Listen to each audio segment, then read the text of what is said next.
Pip, pip, tally-ho, Joolz Guides here, in which I wander around London telling you fascinating facts. Please don't forget to hit the subscribe button if you like the videos, it really does help. Now, today we're in Kilburn, or as it was known 1,000 years ago, Kilburn or Cuneburna, which meant the cattle stream or cold stream. These days,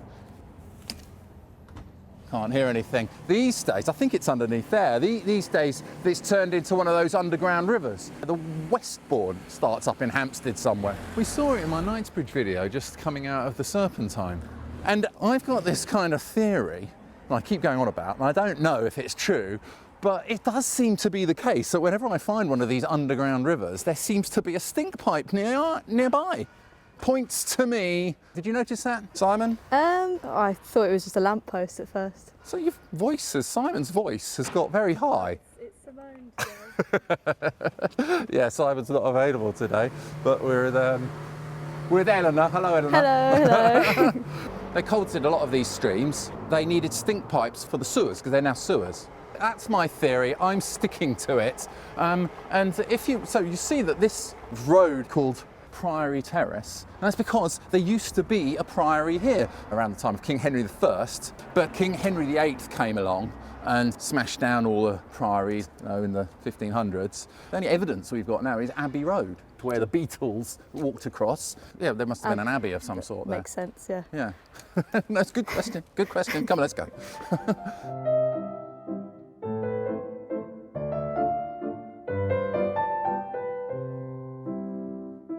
Now, look, here's Remstead House. We're carrying along, we've just come over the railway bridge here. And as you can see, this is where A.A. Milne used to live, who wrote Winnie the Pooh, by the way, in case you're wondering. Now, he didn't used to live on the council estate. I mean, I think this whole area has been bombed or something during the war. Born in Henley House, which stood on this site. There was a school here. I think A.A. Milne's dad owned the school, Henley House, where A.A. Milne was taught by H.G. Wells, who wrote, The Time Machine, The War of the Worlds and stuff like that. Quite remarkable. Classic. It didn't look like that, of course. And then just up there, further up there, is where George Orwell was living during the war. He's the one who wrote Animal Farm and 1984. When a bomb dropped on his house, and he had to run back into the ruins of his house to salvage the manuscript of Animal Farm. Many school kids wish he hadn't. I only just read it, actually, finally. It's ticked off the list, at least. Yeah, exactly. Big Brother's watching you.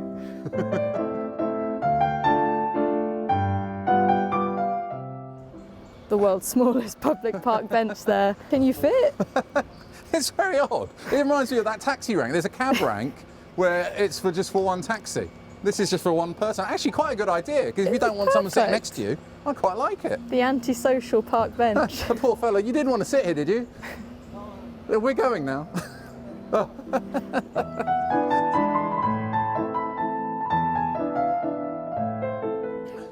So we're just coming up to the end of Kilburn Priory here, where it meets Kilburn High Road. I mean, these days it's all just, council estates and new buildings, but this is where Morton House used to be, which is where Henry Pepper used to live. He popularised Pepper's Ghost, which is that illusion that they did on stage in Victorian times. Yeah. You'd have a man playing the piano or something, but it would actually look like a ghost, then he'd sort of disappear.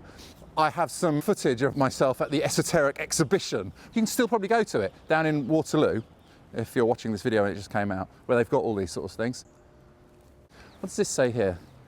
Borough of Hampstead, Kilburn Gate. I wonder if it's referring to this space point here, because this is the Queen's Arms on Kilburn High Road, and that's where they used to have a toll gate. Till 1864, there was this toll gate here, because for 6 months of the year, this street was just far too muddy and difficult to drive your coach and horses up. And so they had a toll gate, and that money would go towards maintaining the road. In 1819, the guy running the toll gate here, collecting the money, Edward Kelly, inadvertently caused one of the first traffic jams here because these gang of robbers came up and tried to steal the toll money. They were tempted to cut off his fingers, but somehow he managed to fight them off. But during the melee, there was all these coaches and horses backed up waiting. But that is just opposite what is now, if we come here, look, it's now the Islamic Centre of England. But this nice building from across the road, you can see that it used to be the Maida Vale Picture Palace. Along here, there are so many cinemas, or there were anyway. I think these days there's only one. When it was built in 1913, it was claimed to be the most luxurious picture palace in Britain or something. The one down in Woolwich, I don't know if you remember, if you watched my Woolwich video, there's one there that claimed to be the most romantic picture palace in London. And so they always seem to make some claim. I don't know what the difference is anyway.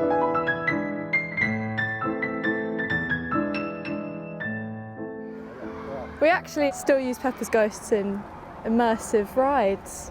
What's an immersive ride? Like a roller coaster. You know, when you go around a roller coaster and you see ghosts. So they still use it today. Now over here, this is St Augustine's, and when it was built, it was like the third biggest in London, like after Westminster Abbey and St Paul's Cathedral. Doesn't look that big, it is massive. Anyway, you might recognise it because that is where, in Highlander, the Kurgan meets Conor MacLeod from MacLean MacLeod. There can be only one. They're only allowed to meet on holy ground. The Kurgan snuffs out all the candles and starts disrupting everyone's prayers.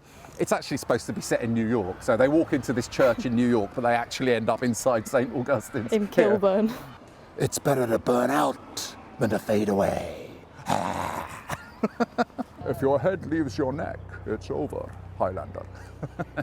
Speaking of films, it's down Kilburn Park Road in Withnail and I, where Withnail shouts out of the scrubbers. Do you know he shouts at the girls as he's driving along in the car? It is on my watch list. What? I can't believe that's one of your dad's favourite films. What?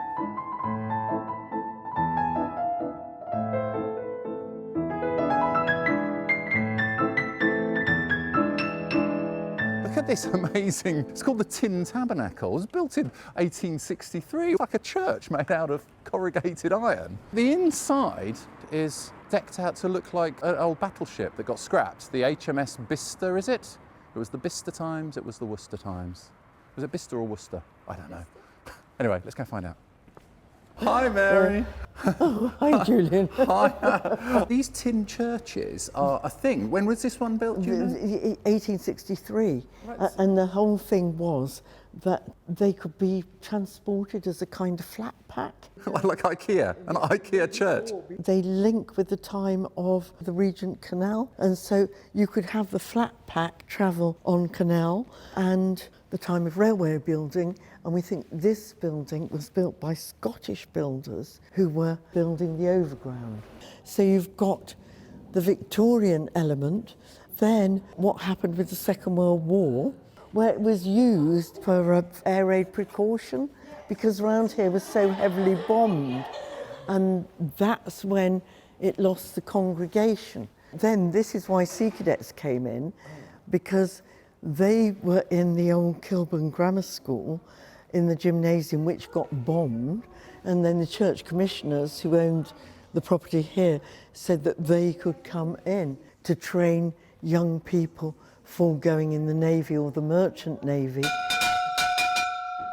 our fire alarm. Oh my goodness. It's fantastic. These corrugated iron churches, they were built because they were cheaper to build, and the idea was that once they had built it, they could try and raise funds to build a proper church. But in this case, it didn't really get properly built, and they just kept this old corrugated iron church. HMS Bicester is the Bicester Hunt.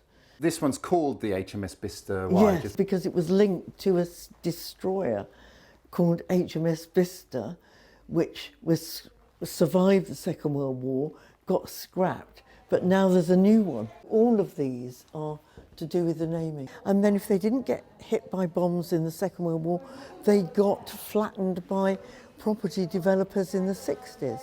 It was going to get flattened in 1998.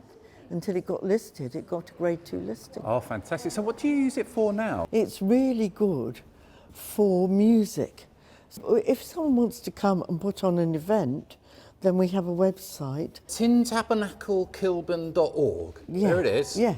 Farewell and adieu to you Spanish ladies, farewell and adieu. All of this is recycled old buses. Oh, is it? Yeah. Oh, wow, that's And then amazing. if you come in the chapel, which is very remarkable, This is from the film Beckett with Peter O'Toole and Richard Burton. That is fantastic, really? Yes. How about that? Our problem at the moment is the people who own the building want to sell it to a property company. It is obviously an asset of community value, which we really do want to save, because so much has been, we're in an area where everything's been knocked down. It's remarkable how this building has survived. And so what we'd like is if people can say, yes, we are supportive, to raise money for the future so that we can buy it. Save the Tin Tabernacle and donate if you can. Yes, and support wherever you can. Yes, thank you very much. Look, next to the Tin Tabernacle is the Animals War Memorial Dispensary. Now, the idea of having a memorial for the animals lost in war started around the 1920s, and they decided to have a place where they could bring animals who could have free treatment or a painless death. And by the middle of the 1930s, they had treated 50,000 animals there. And I didn't know this, but in the First World War, do you know that 8 million horses were killed? That's an insane number of horses. Is it killed or is it? There was actually a Defence of the Realm Act forbidding the shooting of homing pigeons. "You'll shot my speckled Jim," you know, that episode of Blackadder. There was one famous homing pigeon, Cher Ami, who was awarded the Croix de Guerre, like some military award. He saved the lost battalion, I believe. So they were stuck behind enemy lines, being bombed by their own men. Right. Every pigeon they sent out didn't really make it, until this one, Cher Me. He flew many, many miles with a shot to the chest, one leg, and I think maybe even one eye, to deliver the message saying, something horrendous flying towards us. What is it? Stop bombing your own men. Essentially, yeah. It was like, for the love of God, stop bombing us, or something along the lines. So an old chair, and now you can go and see. I think they preserved him. They took him over to Smithsonian Museum in America. The mangled taxidermied body of Cher Me. That didn't make it sound that appealing. So we've reached Kilburn High Road here. Now, Kilburn High Road it was one of those original Roman roads. It was called Watling Street later on. And look, that's why it says here, look, 900s Roman Road. This is the one that led from Canterbury up to St Albans. In the 18th century, it was very fashionable. These wells started popping up, and it was fashionable to come and visit these medicinal wells. They're called chalybeate wells. They had one in Hampstead, you know, the Wells Tavern. And they had one here. You can still see the sign above Frankamenka. But then the railway came along in 1863 and cut straight through it, which is when this pub was rebuilt. Just above there where it says Soar, you can see just about make out where it says Kilburn. That's the old station there, the old sign from the old station. In the 1890s, I think it was, there was a report in the local press of a much-loved rat called Diogenes, who used to run around in the station. People used to throw scraps to this rat. And this cat belonging to the station master killed the rat, much to everybody's dismay. And they were all sad about this, their favourite rat called Diogenes, who got killed by the station master's cat. Anyway, the cat got his comeuppance because he then got hit by a train. So, I shouldn't laugh, really. When I was young, this whole area was loads of Irish people. It doesn't seem to be like that anymore. You can still get the odd Irish person around, but Irish people watching this who were around in the 1980s will probably be thinking, what happened to all those places I used to go to? Tell you what, there's a pub down there, the Priory Tavern, where they do an excellent Sunday roast. Let's check it out. Excellent. Glyn. Award-winning chef. Award-winning Sunday roast, yes. We were in the Independent and the Observer. I think it's the 10 best in London. Everything's made from scratch. We usually just start a gravy on a Monday. It takes us about 3-4 days to make it. Make our own applesauce, our own horseradish. George Orwell would approve of me going for beef rather than chicken because, according to Animal Farm, 4 legs good, 2 legs bad.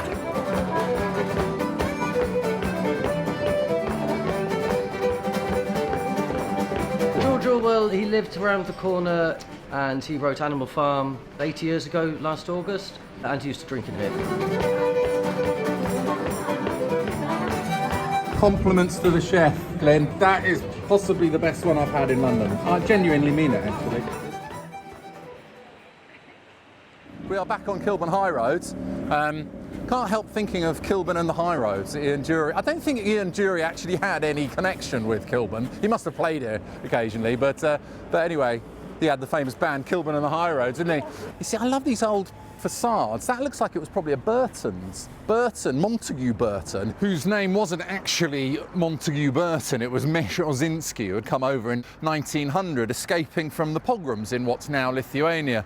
And he became what was known as the tailor of taste, started manufacturing suits made to measure, or sort of ready to wear suits. And you often see these lovely Art Deco type of buildings. By the 1930s, there were over 400 of these stores. This is where we get the expression going for a Burton.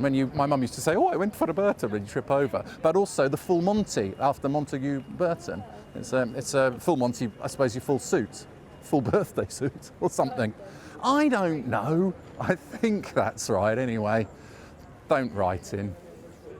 You see this one here? Look at these faces. Can you recognise any of them, Eleanor? You see those faces? Recognise any of them? See, I can recognise him on the right. I think that's Beethoven. Isn't that Beethoven? It looks like Beethoven. Oh, yeah, you're right. This Alfred Phillips had a music shop here in 1891. So people walking past it probably wonder who these are. Now, there's Handel, Bach and Mozart. Okay. I don't know which one's which.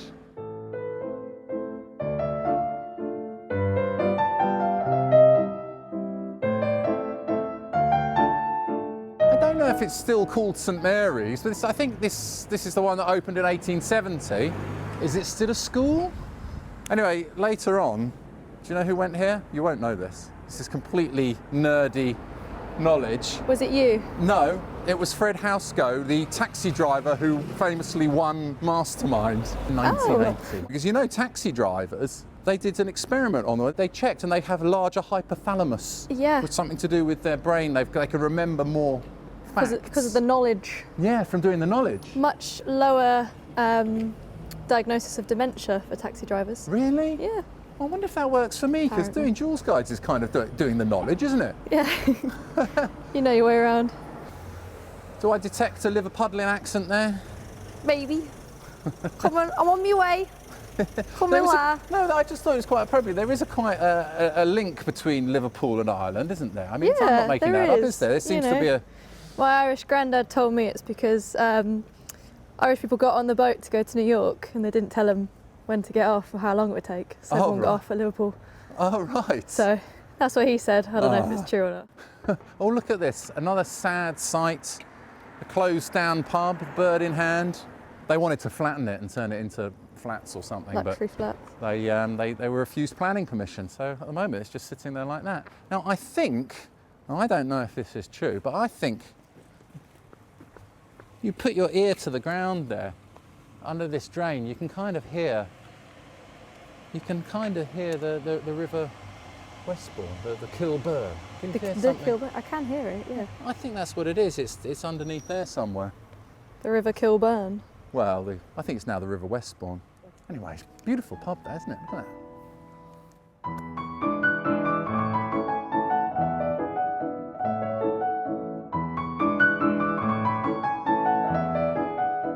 Back in the 1970s, there was a bomb in Guildford, and Jerry Conlon, who was from Belfast, was accused of being part of the attack. But witness statements proving Conlon's alibi, that he was actually here at Conway House that night, weren't disclosed to the defence. And he ended up spending 15 years in prison before they cleared him in 1989. He was played by Daniel Day-Lewis in The Name of the Father. But it's right opposite this Church of the Sacred Heart. In 1974, Michael Gorn, who was the first IRA prisoner to die on hunger strike, they had a funeral here. 3,000 mourners attended. It was a massive Irish population in Kilburn back in those days. They even call it County Kilburn, don't they? Sometimes they refer to it as County Kilburn. My sister used to live here, so all her friends were Irish. It's just dying out though now. Hardly any Irish people. I haven't really noticed them. Maybe I'm wrong. Lovely building, that.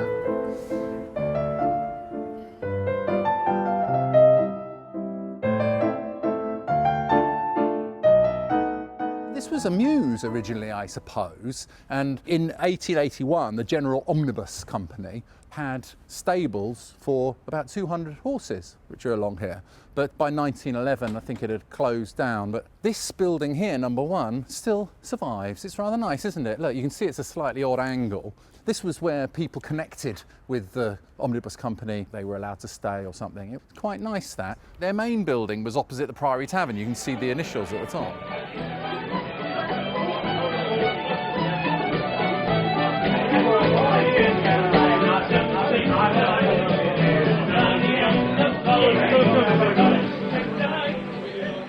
Look at that, look, the Empire State Building, as it's known, the Gaumont State Cinema, that was from 1937, designed by George Coles, not Arthur Daly in Minder, that's George Cole. George Coles who designed this. And it was the largest cinema in Europe at the time. Loads of famous people performed there. George Formby, one of my favourite, Gracie Fields performed there, Buddy Holly, and it was there that Jerry Lee Lewis performed, but he was booed off stage because the British crowd was disapproving of the fact that he had married his cousin, and so they booed him off stage and he had to cancel the rest of his tour. You know, great balls of fire guy. You shake my nerves and you rattle my brain. Actually, I think it was because she was only 13 and he was 22. It stopped being a cinema in 1990, and then, like a lot of these massive cinemas, got used as a bingo hall. I'm grateful for these bingo halls because they prevented a lot of these places getting smashed down, I think. These days it's the Rauch Church. Fantastic building, isn't it? I like that. Speaking of things which are good, by the way, this is an excellent opportunity to point out that I've got a book out, which I'm always going on about. I've got 2 books out, Rather Splendid London Pub Walks and Rather Splendid London Walks, so do check those out if you can. Very highly recommended by me. I've read them all. They're amazing. Let's go this way. Next to it, more or less, on this corner, it's now Ladbrokes, but many people remember this, Biddy Mulligan's. That used to be Biddy Mulligan's. My sister used to go there when she lived in Cricklewood. That's where, in 1975, there was a bomb detonated by the UDA, the Ulster Defence Association. In fact, it was the first time that the UDA struck outside Ireland. People say that a possible catalyst for it was the funeral procession of Michael Gorn, which took place a year earlier. So I don't know, the UDA were getting back at the IRA, because there was a lot of IRA sympathisers who used to drink in this pub. My sister used to tell me that at the end of the evening, they'd play the Irish National Anthem and you had to stand up. That everyone stood for the Irish National Anthem. And also, there's a few pubs along here where you could cash your gyro. Have you heard of that? Yeah, my dad used to deliver the gyro when he was a postman. Yeah, how did you buy that? Didn't you have to cash your own gyro? I don't understand. How come you could give it to the pub and then they would cash your gyro? How did that work? Anyway, I do seem to remember it being a thing. I don't know if this was one of them. Lovely pub, that, the Black Lion. Beautiful, listed. We want to have a quick one in there, don't we? Then we'll take the nicer way around the back through the park.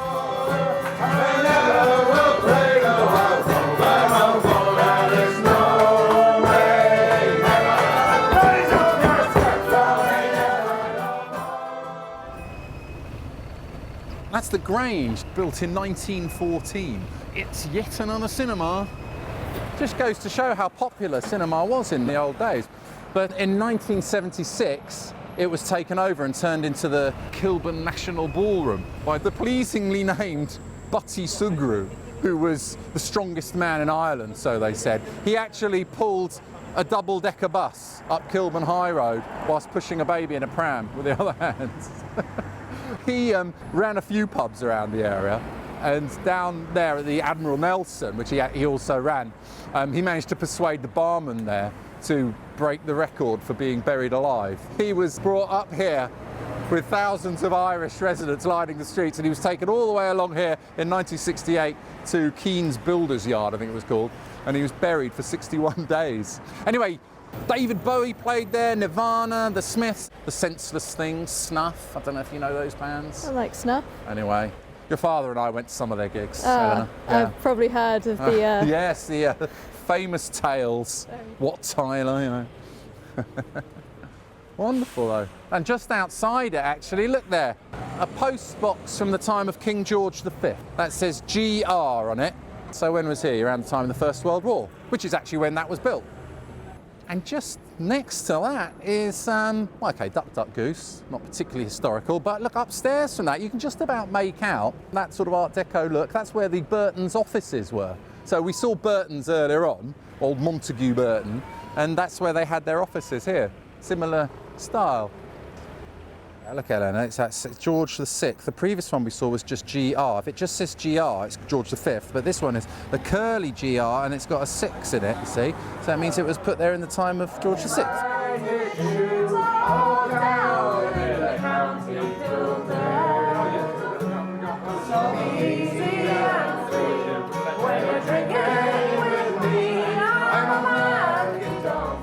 You see yet another cinema over there. That used to be the Foresters Hall. Foresters Hall was hired by Oswald Mosley back in like the 1930s, 1935, the fascists. But anyway, these days it was rescued and turned into a cinema by Emma Thompson, the actress. She decided to gather money from Mel Gibson, Dustin Hoffman, Tom Hanks. Now I think it is the only cinema on Kilburn High Road, so thanks to them.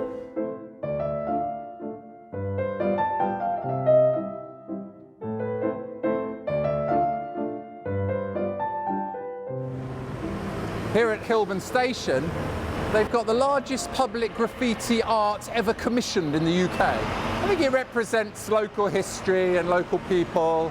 Look, there's the Old Bell pub over there. It's quite fun trying to figure out what they are. You see, I think the thing on the right is that the time machine? In fact, that is the time machine. You see this image on the right? That's the time machine, which is written by H.G. Wells, isn't it? That's probably supposed to be H.G. Wells, isn't it, with his top hat? What do you think? He's stepped out of his time machine and he's talking to someone in modern times, trying not to get pooed on by these pigeons.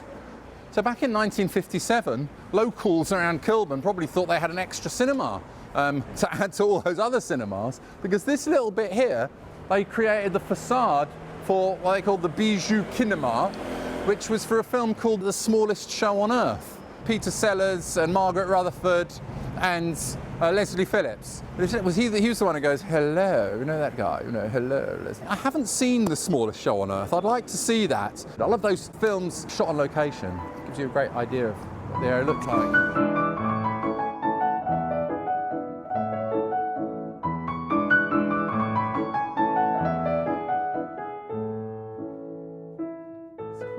It's Brent Council, Paddington Cemetery, but someone in their infinite wisdom has decided to erect this sign in front of the sign telling you that it's Paddington Cemetery. That's and handy. What I like about the fact that it's Paddington Cemetery is that there's someone very special inside. Squirrel, squirrel, come on. I've lost the gift.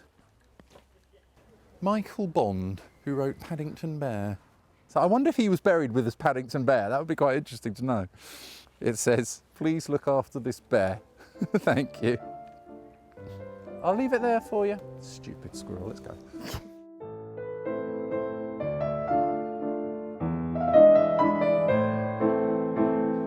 Cheers, Eleanor.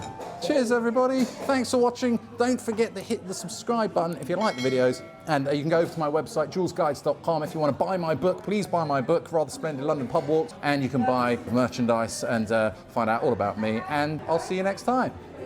Slonger.